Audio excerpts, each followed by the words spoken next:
Happy Friday, everybody. Yes, it's Friday morning in beautiful Vilnius, Lithuania. And we're back to you with another iThinkSports podcast, episode 39. Just me today, and it's going to be only MMA, since we had only NBA, all NBA episode last time around. Man, so many things happened. After I recorded this, guys, I really felt ashamed of myself that we didn't touch on some serious topics.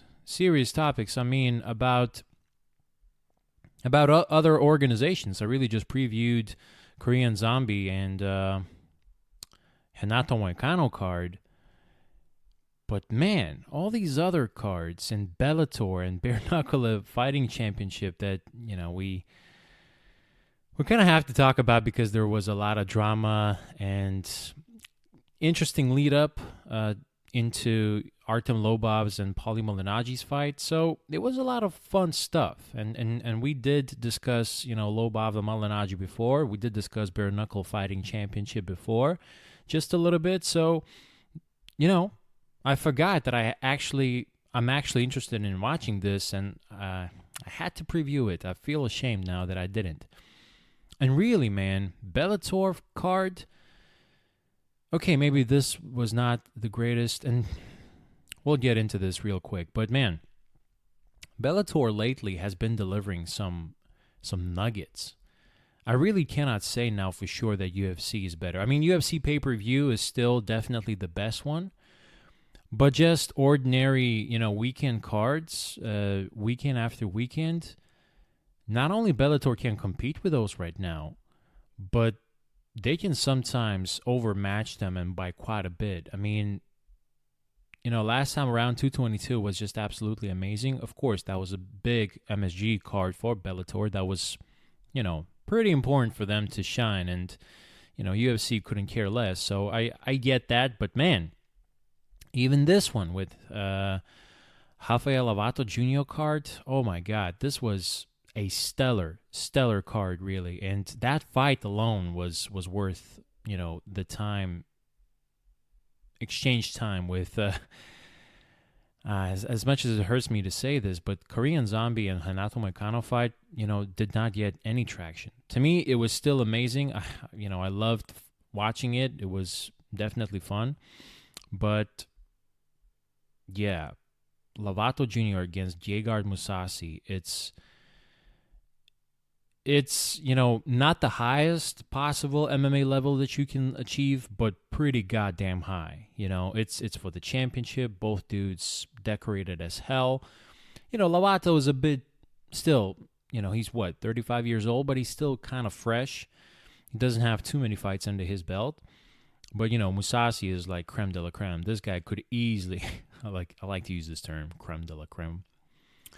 I mean, call it how you want it, king of the crop. I think he could easily compete in UFC for a middleweight title.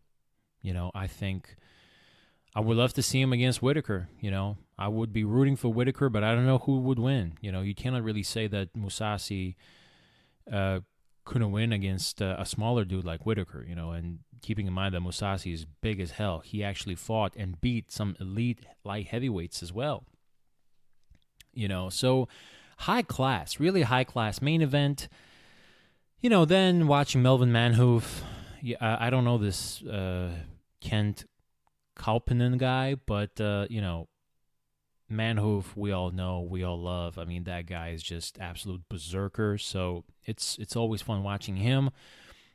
Maybe the fight didn't deliver exactly, but maybe actually it did. It was quite fun first round, eventful second round, and then it was kind of a shit show in the third one. But great fight. So yeah, really, let's just start with Bellator 223.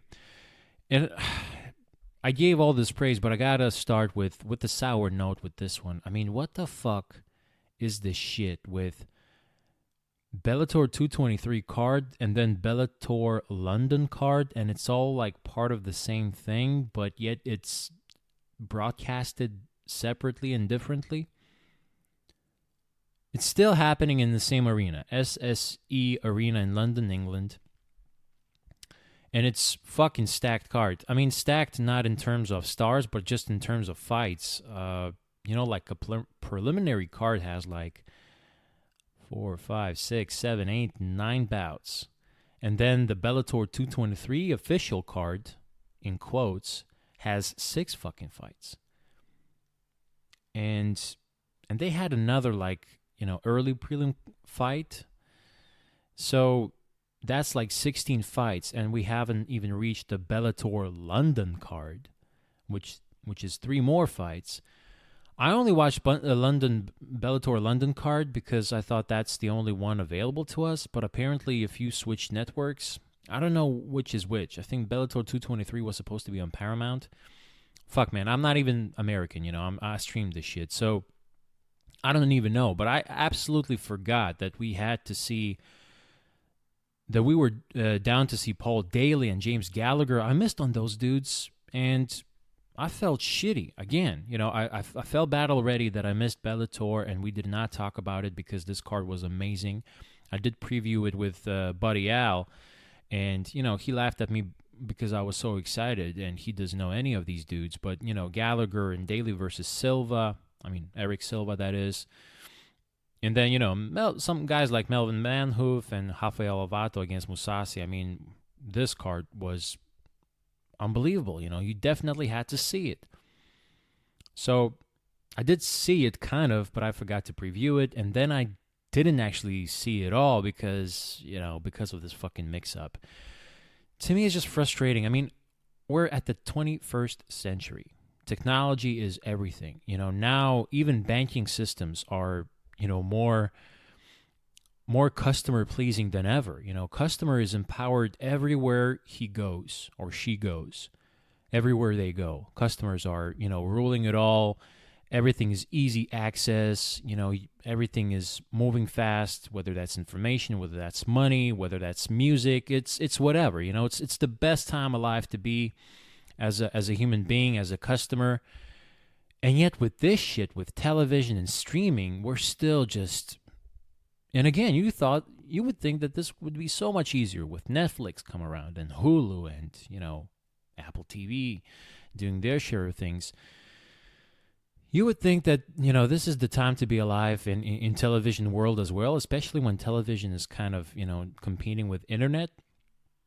And I guess that's the problem. They kind of try to incorporate internet in this whole idea, and you have to subscribe here, you have to subscribe there. They don't want to make a big jump right away, like switch systems cold turkey. They don't want to do that shit, and now it's confusing as hell because some of the stuff you can, basically watch on an app. Some of the other stuff you can watch only on television. Right. I'm looking at this right now. The 5 fights billed as Bellator 223 will take place on Paramount Network, so that's on TV, as I said. And DAZN, okay. So, what the fuck? All right, so yeah, on Paramount Network, those fights, and probably on DAZN, those Bellator London card. Still confusing, I'm looking at the shit and I'm confused as hell.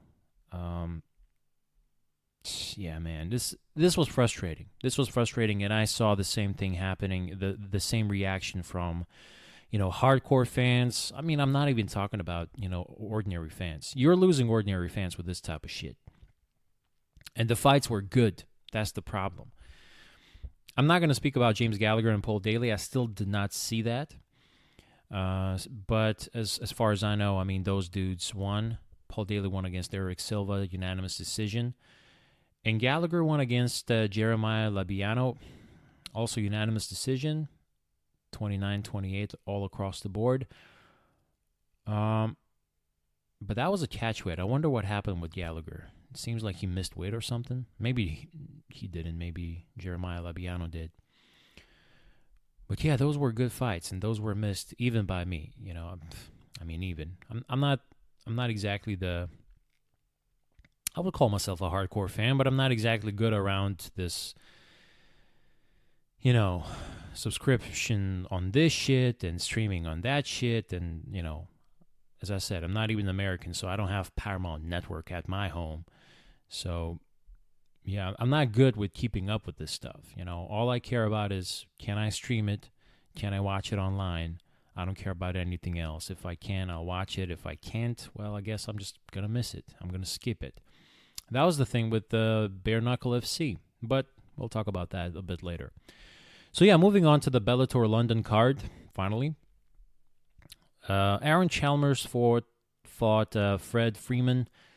Don't know these dudes, but it was a fun fight. And again, a catchweight fight, pretty interesting. Maybe these guys are missing weight. That would be the only explanation. But I don't think the broadcast really brought anything like that up. So Aaron Chalmers submits Fred Freeman. So it was fun. It was a fun opening fight. But to me, I thought, well, this is just, this is whatever. I'm skipping these dudes. I'm going to watch then Paul Daly and James Gallagher. I thought all of this will happen in this particular part of the fucking broadcast. But no, then we jump in quickly to Melvin Manhoef against Kent Kauppinen. And I'm like, is that like a co-main event? I think that's what they called it. What the fuck is going on? Is like 3 fights here? It seems stupid. And then I realized, okay, the broadcast looks to be pretty short. Well, whatever. So, it's not like I'm missing a UFC pay-per-view, fights where a lot of fights matter and, a lot of fights intrigue you. And if, even in prelims, those fights intrigue you. So you don't want to miss them. In this case, I thought, well, I guess I miss James Gallagher, even though I love the guy. And Paul Daly against Eric Silva, that should be just pure fireworks.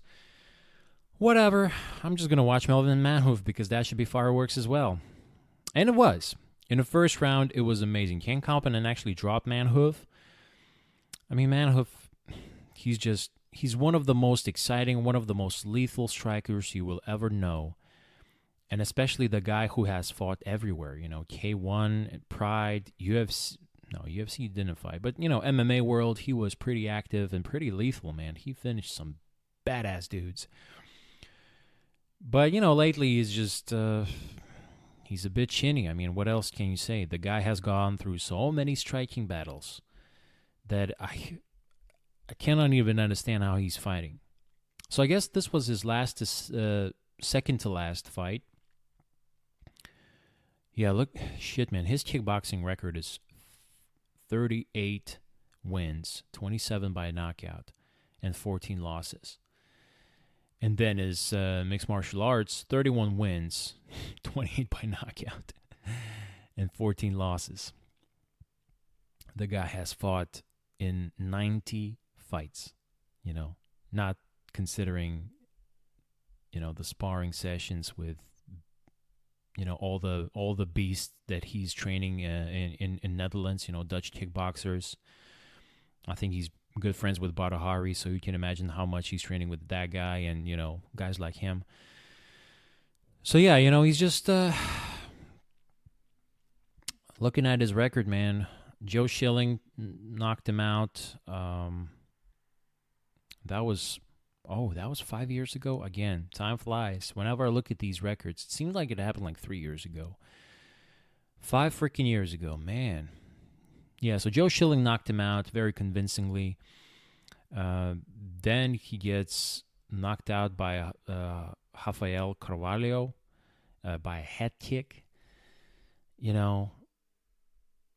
And before that, well, not too many knockouts. But I do remember him getting dropped quite easily. I do remember some of the fights like against Robbie Lawler and,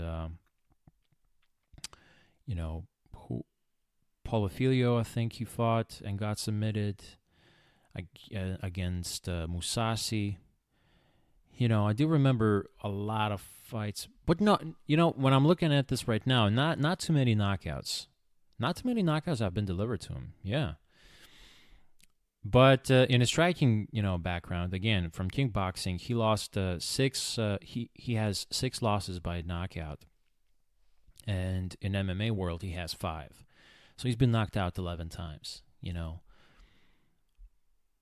Alistair Overeem comes to mind. Alistair probably got knocked out even more than that. But I remember when you could count like 8 knockouts for Alistair, and then you could understand, like, yeah, that's why he drops so easy. The guy can be ahead, beating the shit out of you, and just out of, like, Travis Brown type of fight. He's beating the shit out of Travis Brown, but then gets a little bit exhausted, so he gets his guard down, and Travis just out of nowhere just, flicks him under the chin with his toes.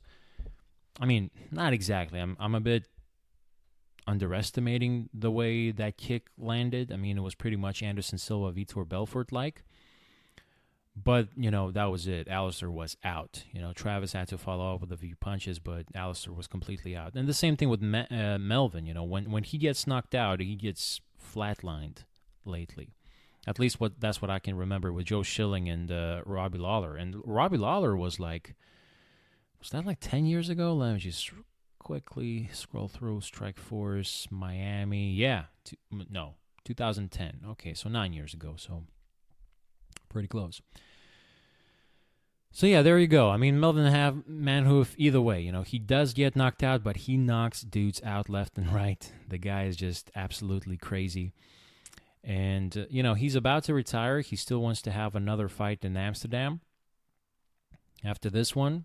And I guess his wish will be granted because he fought Koppinen, got dropped in the first round, did survive, kicked him off, pushed him off, survived, jumped back on his feet, and then at the end of the round actually knocked Koppinen down. And he was close to finishing, man. Dropped some vicious hammer fists. He stole that round. Stole that round completely. And, the second round comes in. And again, eventful, but Manhoef, you can see he survived that first onslaught by Koppinen. He dropped him, actually. Now he's got the confidence. And he dropped Koppinen in a second round viciously again.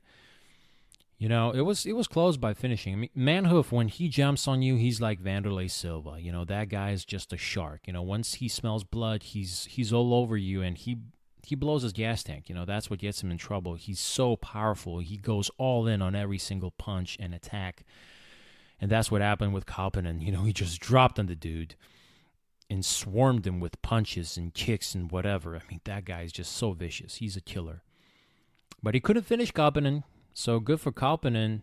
He survived, and you can see Manhoef just like, whew, I need to take a break. He started moving slow. So he still won that second round, but it was close. And in the third round, there was just no action by both dudes. Koppinen did not exactly jump on it. I guess he was kind of, scared that... scared. He was just afraid of Manhoef's power and ability to drop him. So he wasn't exactly going for the kill because he was, afraid of Manhoef's counterattacks. And Manhoef was just all about surviving, Actually was kind of moving away towards the end of the round, just, saving energy just in case Koppinen swarms him.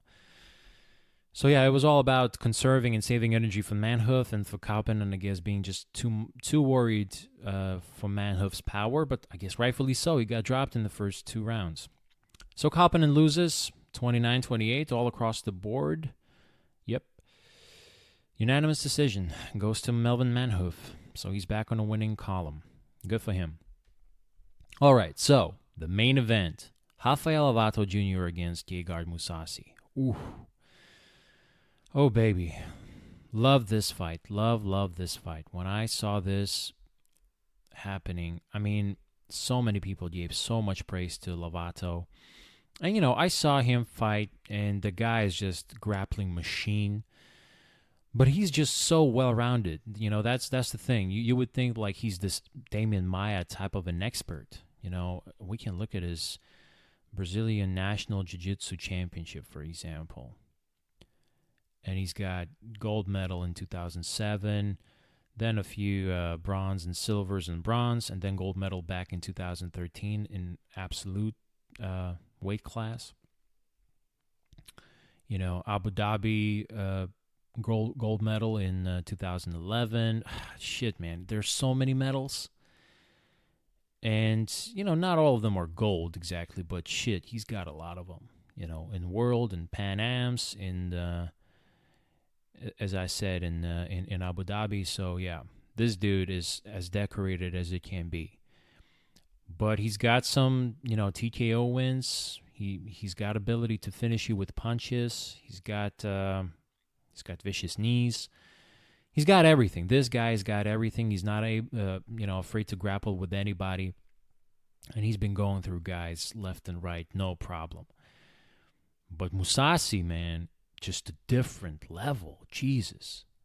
Gegard Mousasi has fought everybody. I mean, really, really everybody. He's got like 50 fights. His record is insane. Yeah, mixed martial arts. 54 fights, 45 wins, 26 by knockout, 12 by submission, and only 7 losses. This dude only loses to the elite of the elites. He lost to Uriah Hall. I remember that one. He was beating the shit out of Uriah. I mean, again, just proving his worth, proving his ability. But Uriah just out of nowhere just caught him with this fucking flying knee and just finished him off with punches 4 years ago. So he hasn't lost in 4 years. Won against Talis Leites, knocked out Thiago Santos, who's fighting now, against John Jones. So there you go. Knocked out Vitor, again, knocked out Uriah then. Knocked out Chris Weidman. And then went to Bellator and, decisions against Shlemenko. Tough fight. Shlemenko is no joke. Then knocks out Rafael Carvalho. And then knocks out Rory McDonald, who wasn't even supposed to fight there. I mean, that was just such a bad choice by Rory fighting somebody as big and as skilled in Gegard. As I said before, to me, those two dudes are pretty much mirror images of each other, just in different weight classes. And it was very noticeable. It was actually brutal. But the guys he lost to, Jacare Souza, Lyoto Machida, King Mo. Okay, well, you would say King Mo is a very respected name, I guess.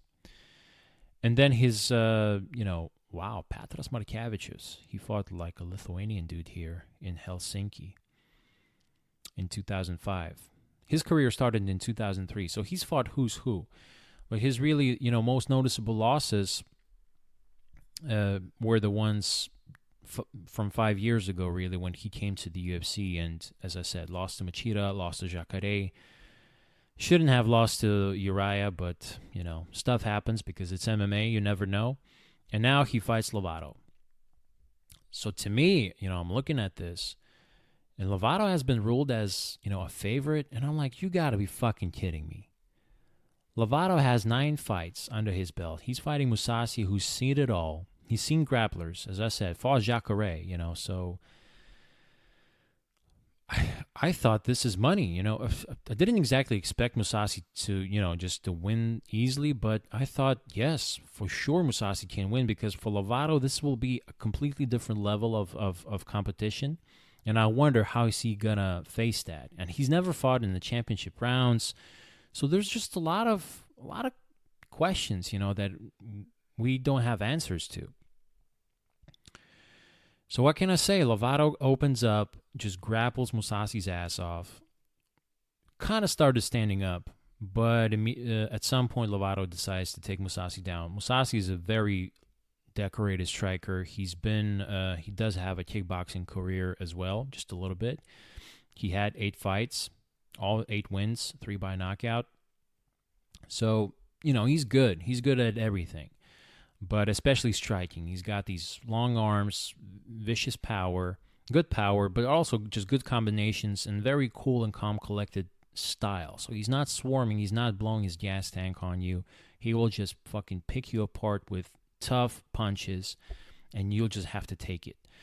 So I thought that this is going to be a long, long night for Lovato, and it was a long night, but Lovato takes control. He takes Mousasi down and then starts working, starts threatening. It was beautiful. The grappling exchanges that these guys had, it was amazing to watch. Just over the position, because I think in the first round, Mousasi had a beautiful butterfly guard, very effective, and then you can see how Lovato just tries to work his way through. Gets in half guard. Then he's trying to working maybe in a full guard. It's better to be in a full guard than in the butterfly guard. and then tries to work his way to the half guard, and then to the side mount. I don't think he got side mount in the first round. I think that happened in the second one. But still, total control of the round, beating his ass, controlling, threatening with submissions. I thought Mousasi is in deep, deep shit. In the second round, as I said, I think that's when finally he gets to the side mount, Lovato that is. Starts working there, and again threatening with some lethal submissions of Mousasi. Took his back and shit like that. I mean, it was very scary to see. And then I'm thinking, okay, I guess Lovato was supposed to be the favorite here, you know. Another thing, man, Lovato, he's 35 years old. I mean, I always thought of Mousasi like this well-bodied guy. You know, not too much, not too little, just perfect for MMA. But, you know, very fucking shredded, you know, good definition on the muscles, and just, you know, super fit guy. He looked like a sack shit against Lovato. Lovato is just fucking veins popping all over his tits and biceps. God damn it, man. And to me, that's a little bit, is he being tested? You know, I don't know. It seems shitty. It seems not shitty, shady. Very shady, I gotta say, because in the third round again, Lovato is just full force. And of course, he's been on top of Mousasi, so Mousasi is way more tired than Lovato should be, I guess. But Lovato's just going relentless with elbows and punches. You know, he's just fucking relentless. You know, the way he keeps up that pace. I mean, grappling is still tough. You know, he's working out there. It's not like he's holding his position and just lying on Mousasi. He was working out there and grappling his ass off. You know, Mousasi tries to get back up. He's hard to take down in the first place. So it's not easy for Lovato, you know, to work here. It's a lot of work. It's a lot of work, and that requires a lot of energy. But yet in the third round, he seems like he hasn't skipped a beat. And to me, that seemed a little bit shady. So then he takes Mousasi's back. So there's gradual improvement every single round. You know, side control. No, not side control. Sorry. Half guard in the first round. You know, side mount in the second round. And then, you know, takes finally his back in the third round.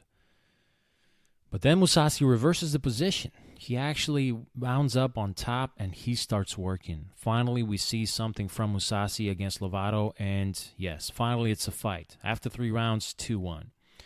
Fourth round, pretty much the same thing. Every single round, I think, Lovato was able to take Mousasi down. But in this round, Mousasi was clearly the superior one. And that's when you start feeling like, all right, you know, this is the championship rounds. Finally, we see that the guy with more experience and everything, you know, he's going to have an upper hand here. So I'm again feeling good about my bet. I wasn't exactly betting, but I was rooting for Mousasi, and I thought that it was a travesty that Lovato was such a favorite. So finally, I'm feeling good about my beliefs, because Mousasi wins the fourth round, and now it's anybody's fight. Fifth round for the championship. Here we go, baby. And unfortunately, again, Lovato did not skip the beat, looked fit as fuck, takes Mousasi down, controls him essentially, and that's it. Mousasi just has nowhere to go. I think Lovato takes his back, punches him from behind. He kind of tried to sink it under the chin, you know, a choke. Wasn't exactly able to. Again, Lovato is threatening, but Mousasi is no joke on the ground. You know, he got finished by Jacare, but, I mean, Jacare, maybe he's just a notch above Lovato's grappling skills. You know, I don't know. I really don't know. I don't know that well who's good. I mean, I know that Jacare is one of the greatest we have ever seen from Jiu-Jitsu world coming to elite MMA.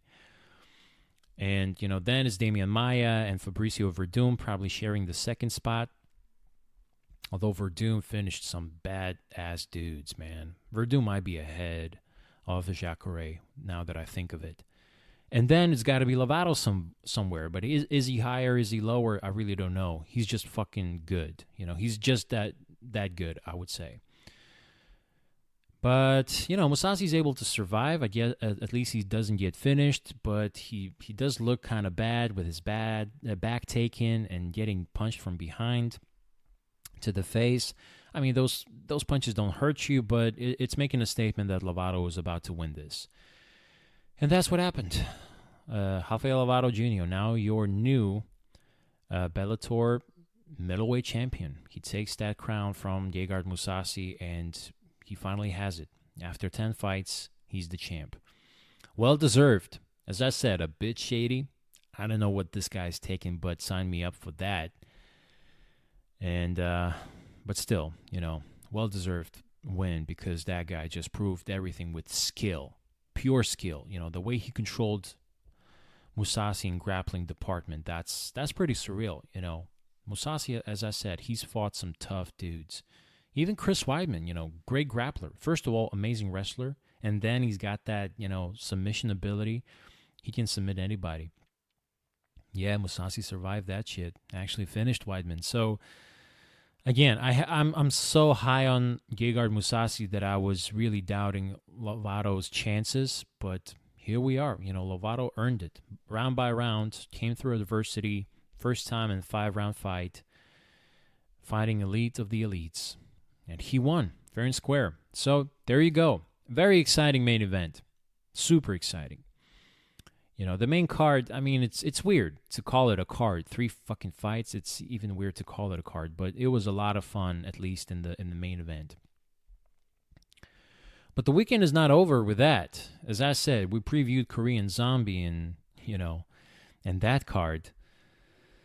Oh, baby, but we still have to talk about Paulie Malignaggi and Artem Lobov. That's a treat for us. So yeah, I'm finally down of watching Bare Knuckle FC and see what's up with that one.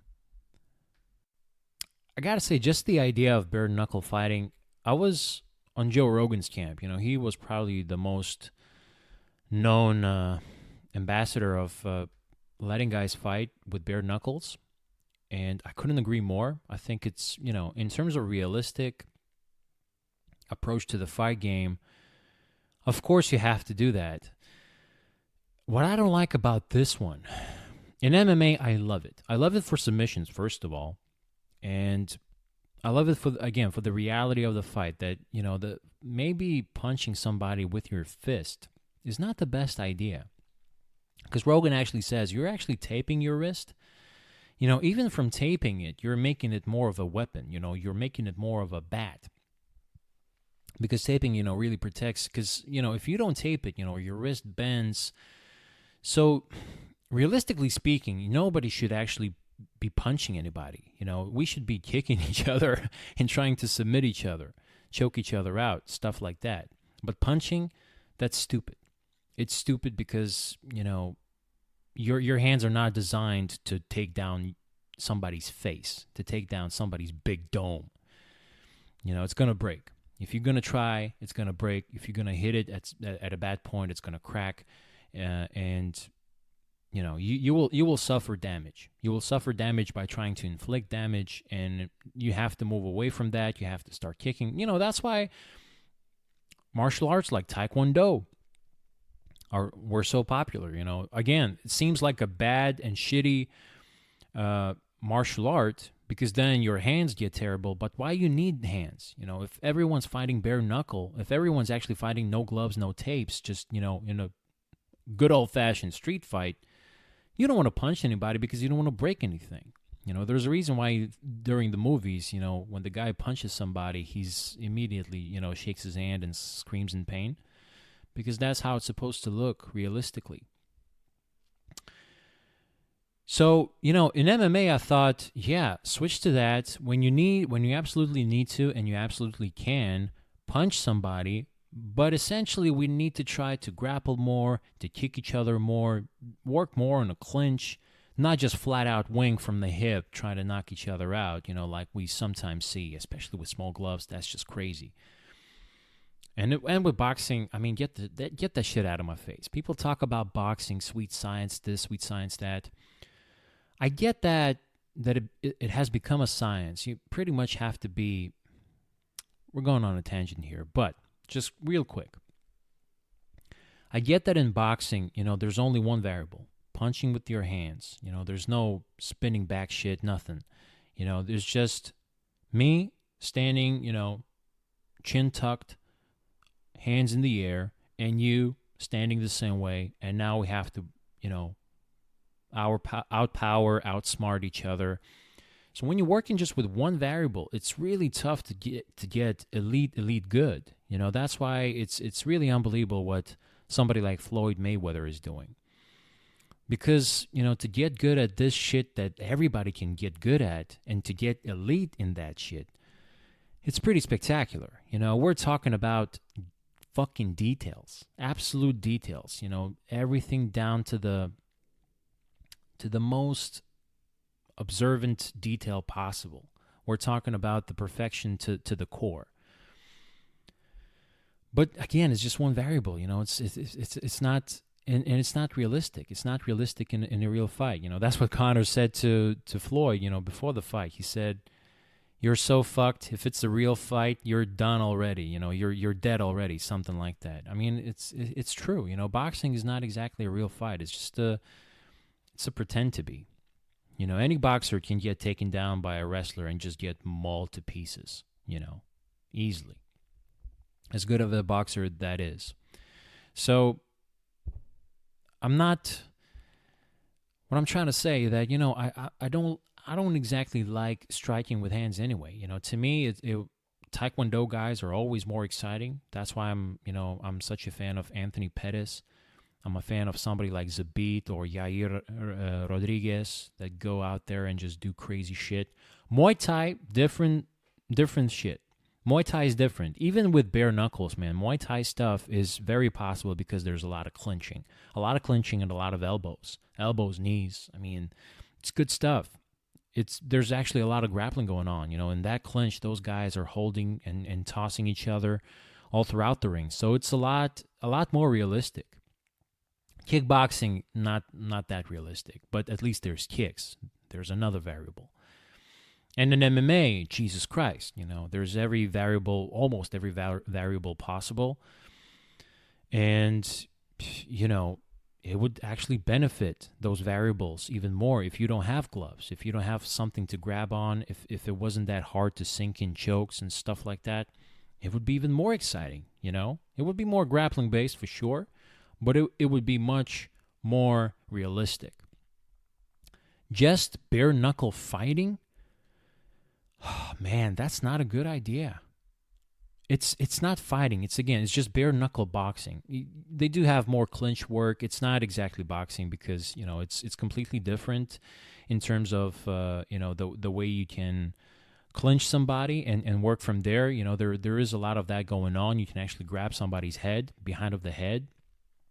So there you go. To slip in some uppercuts, you can do that. You cannot do that in boxing.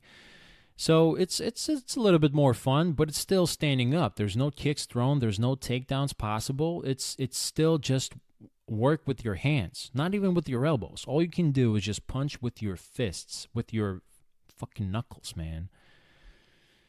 And that is just bad. People break hands and people get cut.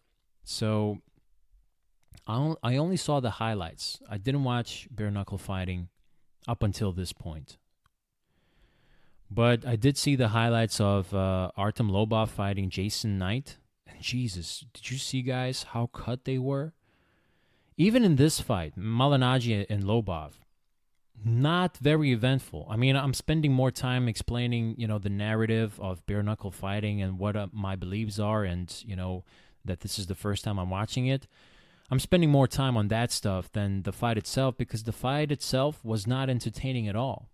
I got caught up with all this shit. And I told you guys before, I would really like for Lobov just to shut Malignaggi up because that guy just flaps his gums nonstop and just, he's an egomaniac, talks a lot of shit, is pretty delusional, thinks very highly of himself, thinks like he's Floyd Mayweather up in this bitch.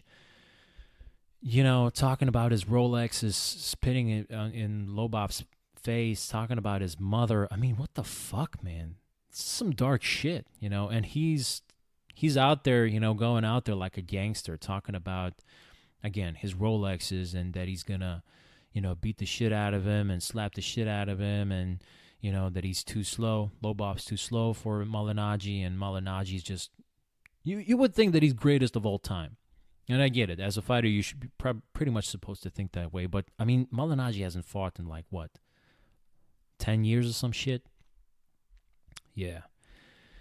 I really wanted him to lose. And you can see, even the broadcasters were really biased. They were rooting for Lobov and saying that, man, Lobov's got to go. Lobov's got to go now. If he really just tries to force a wild fight, it's not like Malignaggi's going to be able to finish him. Lobov's got to go. Every single round, that's what you hear, that Lobov has to execute more and just try to pursue Malignaggi because Malignaggi won't be able to hurt him. And that's true, actually. Malignaggi, even as a boxer, he was a technical guy.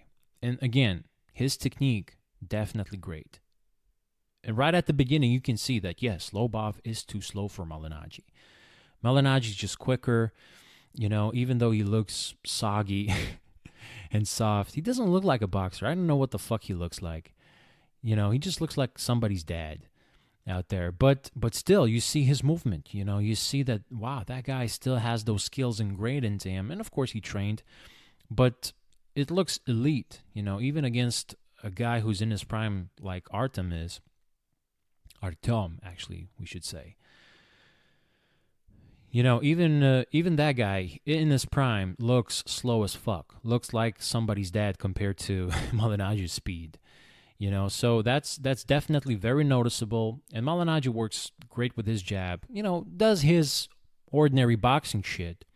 But this is not exactly boxing. This is where you can make this stuff dirty. And this is no gloves fighting. The knuckle. I mean, there's still a ton of wrapping going on, but the knuckles are bare. The top of the fist is unprotected, so it's very dangerous. I mean, Malignaggi has broken his hands many times in the boxing realm, just like Floyd really did. So he's frail, and he's never been known as a knockout artist, and he's been fighting, for so long. I thought Lobov is gonna knock him dead, man. I really thought that this can't happen.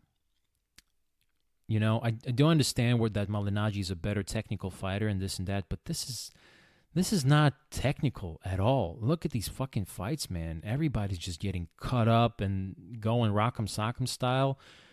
Right now, it's just wild, wild west. I think that, that's pretty much what you will have with bare knuckle fighting.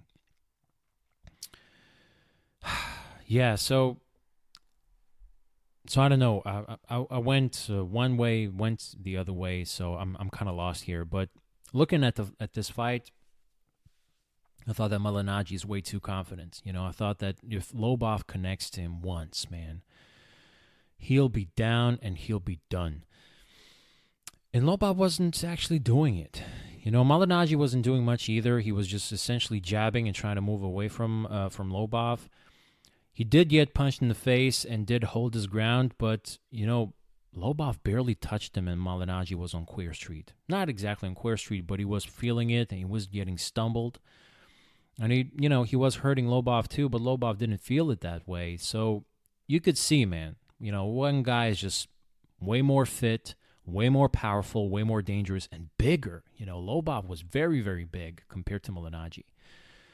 So it's, Malignaggi is in desperate disadvantage. He's got to be technical. He's got to be fast, because otherwise he's completely fucked. So good for him that he was at least that, because Lobov did not execute, and that was very disappointing. Lobov was just, trying to exchange, but not forcing the action, not actually pursuing for Malignaggi's chin. It was almost like he was concerned to leave himself so exposed that Malignaggi's going to drop him, which he has never done. I don't remember Malignaggi ever dropping anyone. Obviously, I don't follow boxing that much. But he's known, to be just this technical guy who doesn't have a knockout power. So why the fuck are you afraid of this guy? Fighting with bare knuckles. Just touch his chin once and he will go down crazy. I don't know, man. I'm looking at this, and I thought this is just a bad representation for bare knuckle. because the hype was real. The hype was real. It got a lot of guys tuned in. This was a highlight of the weekend. Not Korean Zombie, not Rafael Avato. I mean, we're talking about, I'll say this again, creme de la creme fighters. And we're talking about retired Paulie Malignaggi and Artem Lobov, who, he fought really tough dudes. He fought tough opponents, and he stood his ground against them, but he has lost against pretty much all of them. He doesn't have the best record. But yet these guys are the highlight of this fucking weekend. Because of that hype, because of the trash talking, because of, again, Conor McGregor being kind of in the mix, because of, the history with him and Malignaggi, and obviously Lobov being from that camp. So, all that drama has leaked into the hardcores, and the hardcores are tuning in. We also have some legit exposure from MMA media. Boxing, they don't want to deal with this shit. Boxing, they stand with their sweet science shit and let them be in their fantasy world. Let them stay there. But MMA media, they were all over this place. They were all over this fight. They liked the hype. People tune in. Great. Mission accomplished. Let's just watch this shit now. And it was disappointing. The fight was very disappointing. Malignaggi didn't do anything besides jabbing and moving. And Lobov, he touched Malignaggi more, I guess, than Malignaggi touched him, but he wasn't forcing the action. He wasn't trying to finish the fight. He beat him. I think he beat him, but I'm really biased. I heard people say that if you judge this by boxing, again, fuck the boxing rules and fuck this nonsense that, if you're fighting bare knuckle, all you can do is, at least let guys clinch and elbow each other. They do let clinch, okay, but they separate that shit fast too. Lobov was actually also pretty confused because the ref was separating the action quite fast. So again, just a lot of confusion. I don't know who the judges are. I don't even know what the fucking rules are exactly. I guess that there's a little bit of clinching. I get that, you shouldn't punch anybody with elbows, so it's still pretty much boxing. But so what else is there? Why do you call it fighting and not boxing? I don't know. They have some work to do, They have some work to do because now it seems like UFC won, pretty much. Because we get fighters, Chris Lieben fought there, and the Mexicutioner, damn, what's his name? Joey Beltran. No. Was it Joey Beltran? Or that's a referee. Anyway, I think his last name is Beltran. So a lot of, UFC veterans that have retired like a decade ago and shouldn't be fighting, but here's this new venue, so they will try themselves out. They still want to get those, those knuckles dirty and bloody. So, they're up for a fight. So this is their venue right now. But that's, that seems very low level. You don't have anybody's who's an up-and-comer. You don't have any elite names going out there, like somebody like Francis Ngannou, for example, or whoever. So still, you don't, this is just still pretty much a freak show, pretty much how Bellator used to be. Bellator used to be that way. And now they seem elite. Now they seem, they closed up a gap against UFC. And the only thing that's left superior is UFC pay-per-view. That still cannot be fucked with because the elite fighters are still in the UFC. So I guess bare knuckle fighting is just in that mode where it's just very wildish, very crazy, and very freaky. And yeah, this fight seemed to be a cherry on top. You got somebody like Malignaggi, who's very known, recognizable name. So he's bringing, definitely a big auditorium from behind him. And then you got Lobov, who's actually in his prime. The only fighter in this whole fucking card who's in his prime is Artem Lobov. Lobov. He's the guy, He's the guy. He should be their poster child, and he was supposed to force the action, knock this dude out, shut him the fuck up, because everybody wanted to see that, and then move on to be the, to be the king of this fucking thing. And he didn't do that. So I gotta say, he won the fight, and I'm happy that at least he still kind of humbled Malignaggi's fucking ass. But I was disappointed in Lobov's performance. I didn't think that this was, a good representation of what he's about. And I don't think that it was good, for Bare Knuckle Fighting Championship either. So they got ways to go. It is exciting. It is fun. I mean, it is pretty wild. These guys, they only have 2-minute rounds. 5 2-minute rounds. It's destined for you to go balls to the wall, just, no feeling out process, just go out there and fucking fight. Even their president, or what he is, said some stupid shit like, we're all about the action. If you don't have action, we will take money away from you. Fuck you, asshole. Pay these guys. Pay these guys so they would want to be there. And, I guess Lobov didn't force that action, so he could have gotten his money taken out. Yeah, whatever. So, anyway, at least Malignaggi lost. And I gotta say, the way they approached each other respectfully, and Malignaggi kind of bowed to Lobov. They really greeted each other and were respectful at the end. You can really see that there's no hard feelings or anything like that.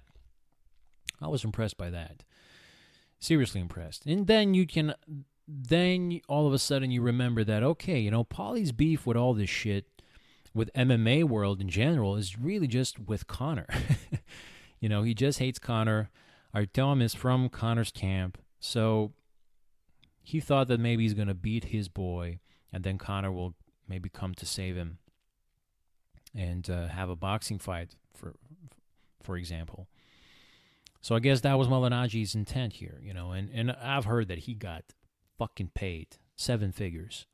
7 figures paid. So yeah, I guess they can throw that type of money out there, which is awesome. And, the production doesn't look that bad. That ring looks kind of gnarly. It looks interesting. They got Hooters girls hired out there to be the ring card girls. It's fun. It's fun production. I think it has a lot of potential. I would definitely tune in again, but I would need some better names. I love Chris Lieben. I would tune in for Chris Lieben every day. But besides him, there were just a lot of washed up dudes. Your co-main event is the Chris Lieben against the guy who did gay porn. They, as I said, it's very wildish. It's very freakish at this moment. But, they're still very fresh. This was their 6th event only. And, you can imagine that they will do better and better after that. So I hope that for them. But now let's talk some elite UFC.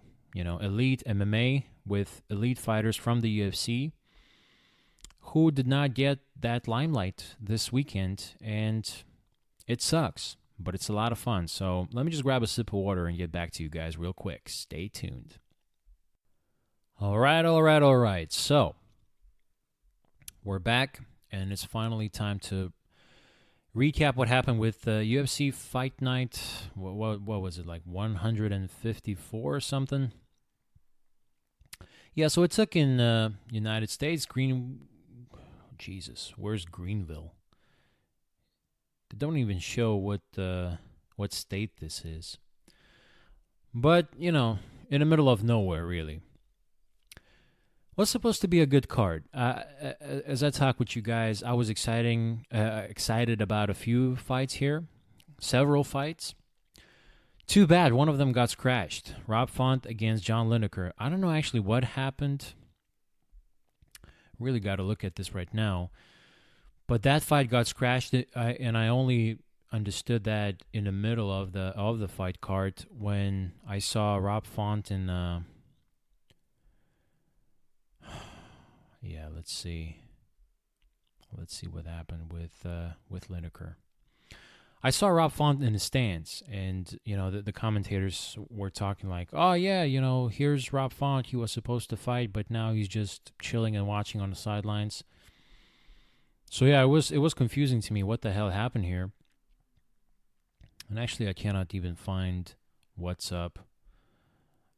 John Lineker explains tweet requesting UFC fight or release. Yeah, this is some old shit. I don't know. I really don't know what happened, but that fight got crashed, and that fight was, man, besides Korean Zombie and Moicano, that fight was the fight, It was co-main event, and co-main event for a reason. I was excited for that one. It was a rematch, and the first fight was, a decision, but still, it was a good fight, and I was expecting the same thing happening here. Yeah, I was disappointed that we don't get to see that. So there you go. You can now understand why UFC did not have as much buzz as usual. First of all, they're coming up with the stacked Bellator event. Confusing as fuck Bellator event, but still stacked. Recognizable names, for hardcore fans, a lot of fun to witness. And then, Paulie Malignaggi and Artem Lobov drama. So, of course, that took all the spotlight. And now we lose, our co-main event. Yeah, this UFC will go down as one of the shittier ones, that's for sure. In terms of, viewership and stuff. But, the card itself wasn't that crazy. A lot of decisions. So really not exciting. We're really missing that cherry on the top. Somebody like Lineker and Rob Font, potential fight of the night candidate. So, yeah, this card really sucked. It really got damaged by that fight not taking place. But then co-main event was Ryan Barberena against Randy Brown. They moved up. I was still excited for that one, and it was a good one. Wild fight. Both guys not holding anything up. Barberena. Yeah, I guess he's from Greenville. He had like his whole family showing up out there, and he was going wild, very much so. And Randy Brown, he's no joke. Randy Brown is very dangerous. Just really missing that feather in his cap, And somebody like Barberena would give that chance. Because Barberena is susceptible. I mean, he did get knocked out by Vicente Luque just recently. And let me just take a look at his record. But, he came on the scene with the win against Sage Northcutt. But then he's got some brutal losses. He lost to Colby Covington. Oh, but no, that wasn't brutal. That was a decision. And Leon Edwards, he lost to him, but that was a decision too. So, just a brutal knockout by Vicente Luque. But now he's going up against Randy Brown. He's going up wild. And Brown, he's got to make a name for himself. So, for him, it's time to go. It's not like he's in the winning column either. He just lost to Nico Price a year ago. So he's coming up in this fight, motivated. And in the third round, finally cracks Barberena. I think there was some knee combination. And, finished up with punches. So, oh no, I think it was just punches. Yeah, it was brutal. Shit, man, I saw this on Sunday, so it's been a while. I'm having a hard time remembering everything right now. But yeah, Barberena got fucked up. He was already fucked up standing up, tried to survive. Randy Brown swarmed him, was all over the place, and it was just connecting, Seems like Barberena's about to survive, and Brown connects again with an uppercut, with the hook, left hook, right hook, uppercut combinations, and Luque just had nowhere to go. Finally, he drops down to the floor, and it's over, baby. So, good win for Randy Brown. This finally puts him somewhere in the mix of, not elite fighters, but, somewhere out there in the mix of the UFC fighters. So that's still good enough. It's, the guy's young. He's got a ways to go, and it's good that he finally got a legitimate win here. Well, he's 28. So I guess Randy Brown is not going to become a champion necessarily, but he can become a top 15 fighter. Definitely can. Maybe a top 10 fighter. Who knows? Well, Although, yeah, this division is not the easiest one necessarily. Yeah, well, I guess we'll see. But a good start, a good start in the welterweight division for Randy Brown to make a name for himself. Ryan Barberena is a respectable name. All right, so not much to talk about here. Let's jump into the main event of the evening already. There you go. That just shows you, this UFC card wasn't exactly sparkles. But this was an exciting one. A very, very exciting one. Renato Moicano fighting Chan Sung Jung, Korean Zombie. I love the way announcer introduced Zombie. He was like fighting this, fighting that, right? And then this fighter, Chan Sung Jung, better known by Korean Zombie. So it was a lot of fun because, his full name is actually not the pinnacle of introduction. That true powerful introduction comes with the Korean Zombie part. That's when people got to go crazy because the announcer just emphasized it so much. So, yeah, that's how we know him, Korean Zombie. And man, this guy is so exciting.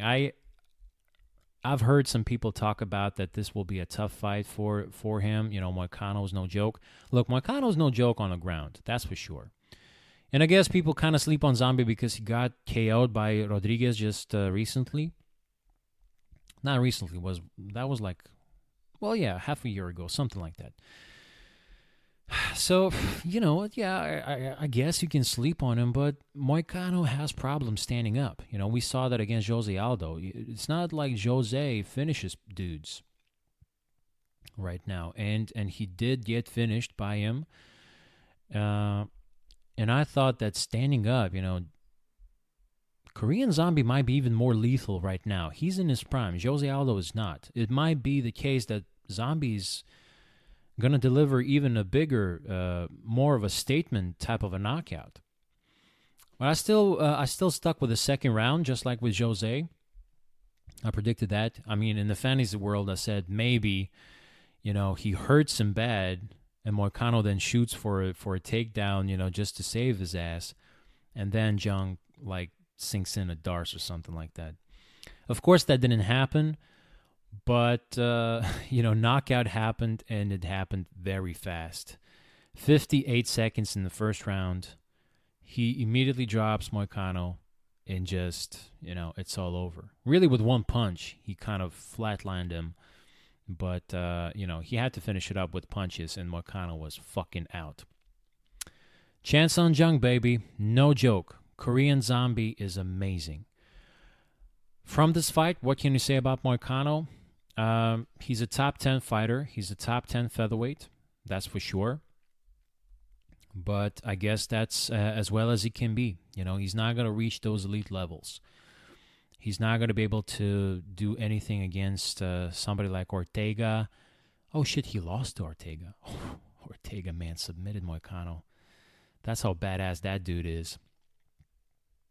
So there you go. He's not going to be able to deal with Ortega, Frankie Edgar. I don't think so. Jose Aldo, Chan Sung Jung, and Max Holloway. These guys are out of his reach. They're out of his reach. And where does he move from here?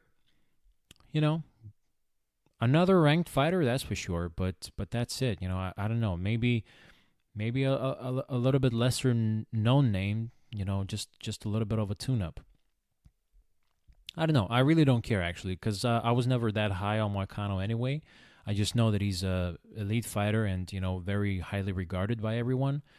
But, I think it's time to hit on the brakes a little bit with that guy because he's not exactly anywhere in the mix. And Alexander Volkanovski, he's also very ahead of the pack here. So, yeah, now the question is, where does Korean Zombie go? I would like to see him against Zabit. Man, that would be something. Because I think Volkanovski is actually next in line, right? He's next in line once Frankie and Max take care of business. Jose Aldo is still in the mix, of course, but is he really? I don't really think so. I think it's, they could have a rematch, actually. Chan Sung Jung and Jose Aldo, they could have a rematch because that fight was very weird. Zombie started well. He started real good. I think that first round he was winning. But then he took it off the gas pedal. I remember that Zombie had so much hype behind him coming into that fight. That was like in 2013 or some shit. Very far. Let me see. Yeah, 2013. That was the fight. And then I think in the fourth round, he started well. First round was good. I think he won that round, if I'm not mistaken. I can't be. It happened 6 years ago, but I do remember that Jung, had all this hype behind him. It was fun to see, fun to witness him against the greatest. I mean, Jose Aldo at that time, he was in his absolute prime. So, we're watching that fight, and it's very exciting. You don't know what's going to happen. Now, Chan Sung Jung looks, with a lot of confidence. I think he won the first round, so oh boy. And then it just became more and more boring with every single round. Jose was just doing his thing, picking you apart with good punches and kicks. And Jung was not doing much anything. He looked a bit frozen out there. I don't know what happened, but he looked kind of off. And then in the fourth round, maybe he was hurt. Maybe that was the problem, because in the fourth round, it was noticeable. I don't remember what exactly happened. I think Jose tried to take Jung down, so he wrapped his arms around him. Might be mistaken, but I think that Jung just dropped on the floor because he got one of his ribs crushed, something like that. And that was it. He didn't forfeit. I mean, he just dropped on the floor, and Aldo just finished him off with punches. But it was a shitty ending, and it was a shitty fight, I gotta say. It started nice, but then it was bullshit. So there you go. All of a sudden the hype train is over. Then Jung leaves to go to the military for 3 years, but then comes back with a vicious KO against Bermudez. Then beats the shit out of Rodriguez until gets viciously KO'd. Again, fifth round, 4 minutes, 59 seconds into the fight. I mean, the very last second, he goes out there for kill, and Rodriguez just out of nowhere catches him with this. I mean, if you haven't seen this knockout, you got to watch it. It's one of the most spectacular, crazy, movie-like things that you will ever see. But I really thought that he's going to win that fight. And he was winning that fight. I thought it's going to be a unanimous decision, maybe 47, 48, something like that. But it was all about 48, 47, I should say. But it was all about Zombie, beating the shit out of Rodriguez, and both just really beating the shit out of each other. It was fight of the night, but Jung looked more technical, more ready for the elites. But just out of nowhere, Rodriguez just takes this beautiful elbow from behind out of his ass and knocks Zombie out. So again, now with this win, once again, Korean Zombie proves his worth. So I think we should run it back with Jose Aldo for the next in line, really. Because once Volkanovski gets his shot, you can finally have somebody coming from Aldo and Jung fight, for example. Featherweight division is just stacked. Brian Ortega is still not going anywhere. As I said, we have Volkanovski. Zabit Magomedsharipov is still out there in the mix too. So maybe you can finally pair him up with Rodriguez. Maybe you can pair him up with Ortega. Man, I would love to see Zabit against Ortega. So that would be kind of like title contender eliminator fight again. There's a lot of possibilities. But there you go. This was the fight night, and as I said, not the craziest one, actually pretty shitty one. But as long as it ends well, it can fix any shitty card. And it did end well. It did end with Korean Zombie putting himself on a map again, putting himself on the elite map, I should say. And now the buzz is still about this guy.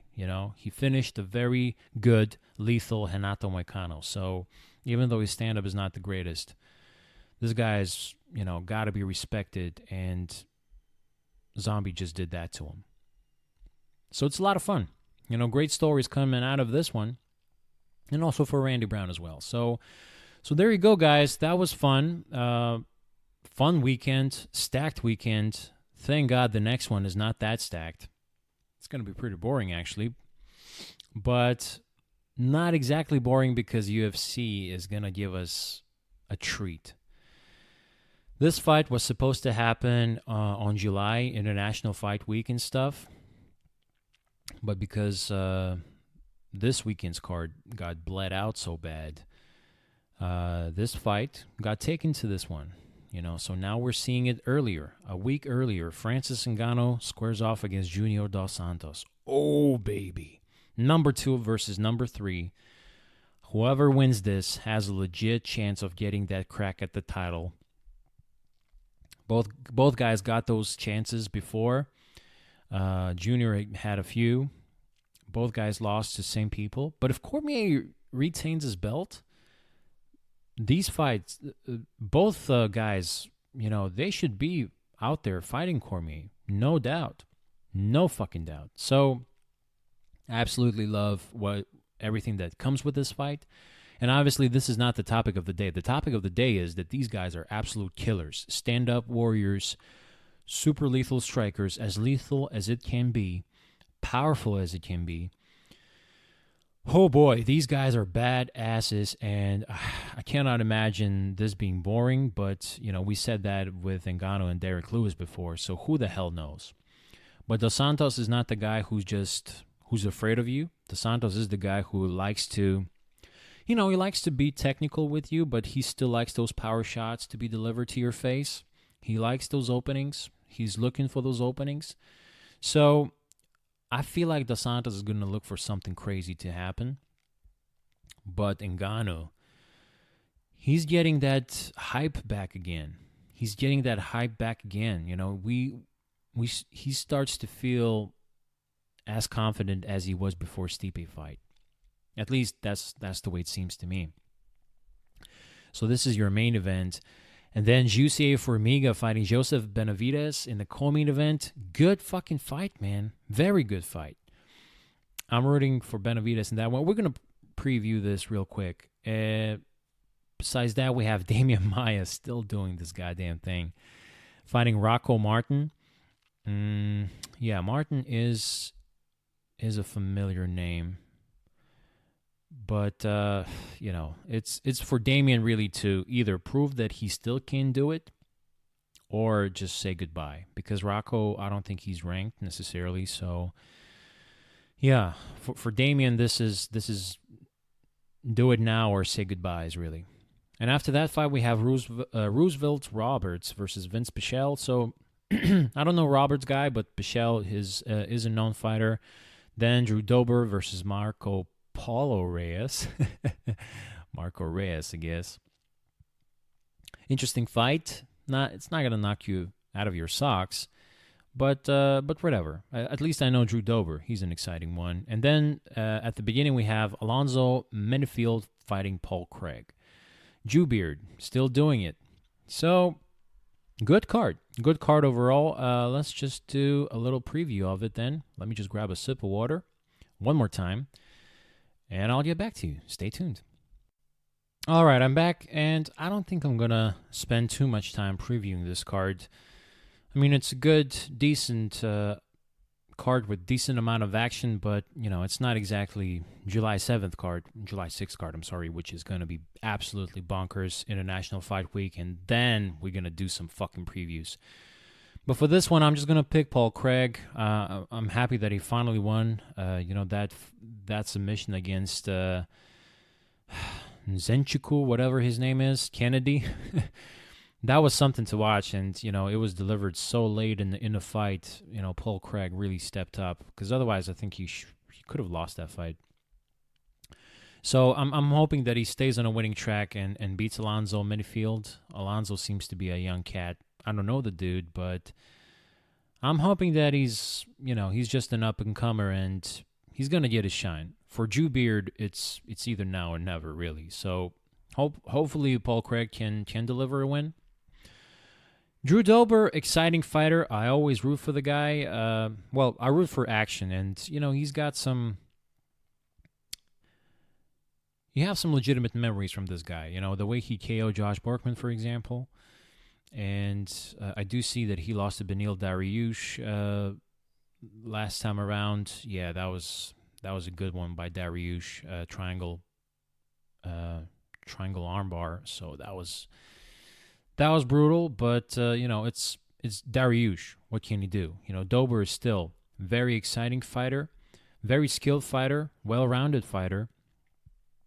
And, he's got ways to go. I hope that, he's making a good name for himself against Marco Polo Reyes.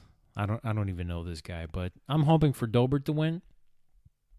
Let's say, a decision. And then finally, let's start with these fights. Start breaking down something. So Damian Maia fighting Anthony Rocco Martin. Interesting fight. Rocco, he's dangerous. He's a dangerous fighter who's also very well-rounded. But Maia, man, what he hasn't seen with these dudes, what he hasn't seen with Rocco that he saw against like Condit or Masvidal or Matt Brown. He saw it all. He's seen it all. The problem with Maia is, I'm laughing that he's still doing this goddamn thing, but shit, man, he could easily be on a quite a winning streak, but he got a raw deal handed to him. Maybe not a raw deal, but he finally fought for the title against Woodley, and he lost. He lost the decision against the wrestler. You just couldn't keep him down, Woodley. But Woodley wasn't doing anything to finish him. That's the thing. So whatever. But then he gets handed to Colby Covington. He loses that decision, and then he gets Kamaru Usman, who he fucking controlled. He could have choked Usman out. He could have easily done that, but there was a breakup which was just absolutely bizarre, where they had to be stood up, and Damian never got to the same position again. And good luck against Kamaru, who's big and strong and powerful, just as Maia is, and maybe even more so, and younger. So he lost that decision. He gone through. Covington, Usman now is the champ, but Covington and Usman at that time, they were elite, up and coming contenders, next in line to fight Tyron Woodley. And all fucking gritty wrestlers, nonstop action type of wrestlers. So it was just a bad rap that he got dealt. Bad deck of cards got dealt him by the UFC.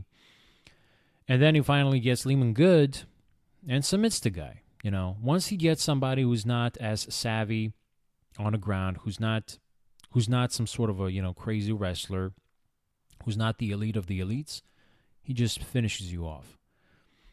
So I think the same thing is going to happen to Rocco Martin. As good as he is and well-rounded as he is, he could catch Maia, sure, and knock him out with a head kick or something. But man, Maia is just so savvy, so good at picking his shots. And, he always does the same thing. He pretends like you're taking him down. He kind of gets you, lures you into his guard, and then he works his way to sweep you and works his way to the choke. That's how he does this shit. He's master, absolutely master at it. Really nothing much you can do. And I don't think Rocco has answers to that. I would say first round, rear naked choke. Rear naked choke submission, yeah, first round. That's what I'm predicting for Maia. If it happens at the later round, I think Maia's chipping his beat. I think Maia is kind of losing it. And then the question is, how much longer can he do it? Really. I'm serious about this. Because the guy is 41 years old. So, yeah. It's been an hour and hour for this guy already. He has fought for the title a couple of times. He's fought who's who. Whatever, man. He should go right off to a sunset feeling good about himself. But, I always love watching Damian Maia taking guys down, working his way into submission, and getting it. So it's pretty spectacular. I'm hoping that we get to see that. All right, co-main event. Big implications on this one. title implications, title contention, whatever. Yeah, so flyweight division apparently is still relevant. Apparently they're still alive and kicking. So good. I'm actually happy for the little dudes because there are a lot of talented fighters out there. So couldn't be more excited, and I'm hoping that finally Joseph Benavidez can finally become a champion. You know, flyweight division was told to be constructed especially for Benavidez. You know, he was the superstar coming in the inaugural tournament where the inaugural champ was supposed to be crowned. He was on collision course with Demetrius Johnson, but he was the elite one.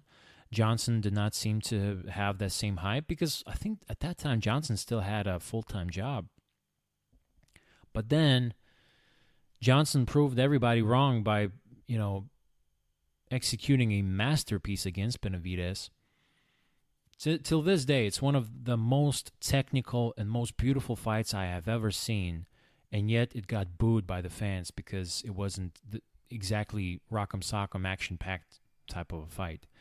But these guys were absolutely insanely good at moving, figuring each other out, putting each other into trouble, and getting themselves out of the trouble. Absolutely amazing fight. And then, you know, Benavidez gets another crack at Johnson because that fight was close. I think it was a split decision. And then he gets knocked out, and that's it. DJ rides off to become the greatest ever, arguably. And Benavidez is stuck in this contention shit where, you know, he will never fight for the title, you know, once until DJ is the champ. But now it's not the case. Now Henry Cejudo is the champ. And Joseph Benavidez actually beat Cejudo not that long ago. Let me just take a look. When was that? I think it was a decision, so, you know, it's not like he beat his ass completely, but... Oh, shit. When was this? All right before Pettis' fight. Yeah. Split decision. So tough one. You know, tough one, but he did beat Cejudo. Then he loses a split decision against Pettis. So that really fucked him over. The problem is with Benavidez, he's getting a lot of decisions lately. He did knock out Alex Perez a year ago. And then he beat Dustin Ortiz. You know, Dustin Ortiz, he beat him several years. Oh, shit, again, time flies. 5 years ago, he beat him. But that was when Dustin was really kind of rookie. They ran it back just recently, 5 months ago, and, you know, he still beat Ortiz. But again, that was a decision. But, you know, not an easy fight, so no shame in decisioning against somebody like that. No shame in decisioning against Zach Makowski. No shame in decisioning against Ali Bagautinov. And no shame in decisioning John Moraga, but there you go. You know, there's a lot of decisions. You know, and people shat on... Demetrius Johnson for the longest time, but Johnson was finishing. He did finish Moraga. He did not finish Bagautinov, but, you know, he did finish Cejudo.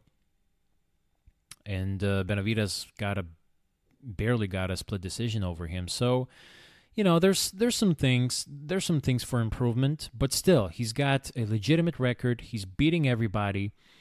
You know, he just couldn't beat this one dude besides Pettis, but again, split decision, so whatever. It's his time to shine. It's his time to shine, and he's beaten Formiga before. He beat the shit out of Formiga. He fucked him up with knees and followed up with punches. So I really don't know what Formiga can offer to him. Again, that just shows to you, you know, this division still isn't exactly deep enough. But Formiga is on a quite winning streak, and he deserves to get that crack at the title if he's successful against somebody like Benavidez. So I'm predicting that he's getting fucked up. I'm predicting that Benavidez comes out there, guns blazing, knocks Formiga out in the second round, and finally claims his rights to the belt and gets that Cejudo fight because he's got all the rights to fight Cejudo now. Just needs to get that win, and if he gets that with fireworks on, fuck yeah, this is happening, and it's happening fast. So that's what I'm hoping for Benavidez. Okay, the last fight. Oh, baby. Francis Ngannou Jr. dos Santos. How the hell this is going to go 5 rounds? I have no idea. But, we all know that it is possible. We all know that there's been so many times when we say that shit and the fight is either boring or it does go full 5 rounds. So I think it is possible with this one too. But I don't know. I'll tell you this. I think it can go longer than expected. I think Dos Santos can keep it longer than expected. I think Dos Santos has to be smart here. Ngannou is obviously very powerful, but also he's also very fast. For the guy this big, his hand speed is really boxer-like. But another thing that really gets underestimated, and that I've heard from Kevin Lee. I noticed this myself, but Kevin Lee just supported my beliefs. He's very accurate. He came on to John Rogan's podcast and talked about training with Ngannou, playing with him a little bit. And he said he just has the way to find the chin. It's almost like ingrained into his DNA. Man, Dos Santos has been in some wars. He's been knocked out. Stipe knocked him out the last time brutally. Overeem dropped him and knocked him out. And don't forget those Velasquez wars. Besides those dudes, nobody touches Dos Santos. Dos Santos is unbelievable. But do you think that Ngannou is able to touch Dos Santos? I think he can. I think he can touch him. So now the thing is, how does he approach Ngannou? How does he attack him? How does he, move away from him? What kind of a game plan does he incorporate? I think Junior has to be active with his feet. Move. Make it a little bit boring. I don't predict if it's first round knockout, it has to come from Ngannou. It really can't come out from anyone. And we haven't seen Ngannou actually hurt. So that's pretty scary. But in the first round, Ngannou's just so lethal, so much more powerful, and just so much more everything than everybody else that it's just such a bad idea to engage with him that fast, that quick. You got to make him work, got to make him move. Dos Santos is more than capable of doing that. I think he should really incorporate some kicks because he's got some, let's not forget, he did finish Mark Hunt with punches, but the way he dropped him was with a spinning head kick. So this guy can do some stuff. He's very athletic and powerful. And judging from the way he moves, he's still got all those chances. He's still got all those capabilities. Maybe not for spinning shit. But Dos Santos is very good at all the striking disciplines, I would say. So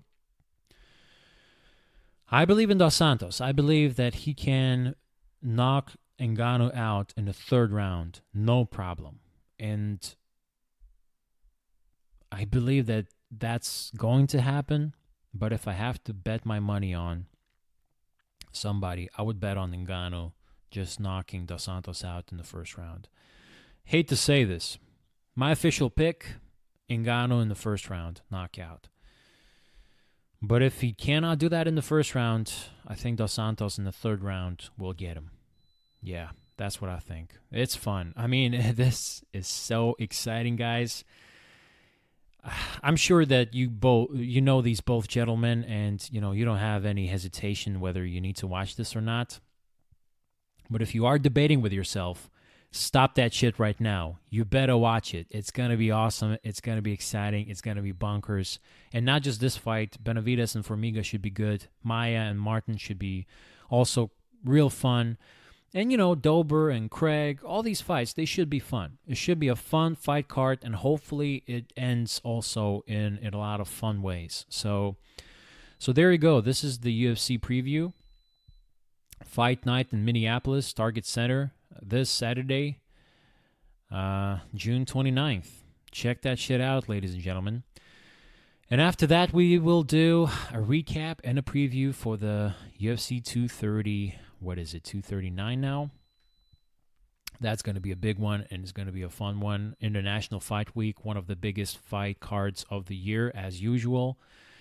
Yeah, that's going to be fireworks. But before we get there, this is the fight night to watch. All right, guys. So as always, check me out on YouTube. Check me out on Facebook. Leave a comment.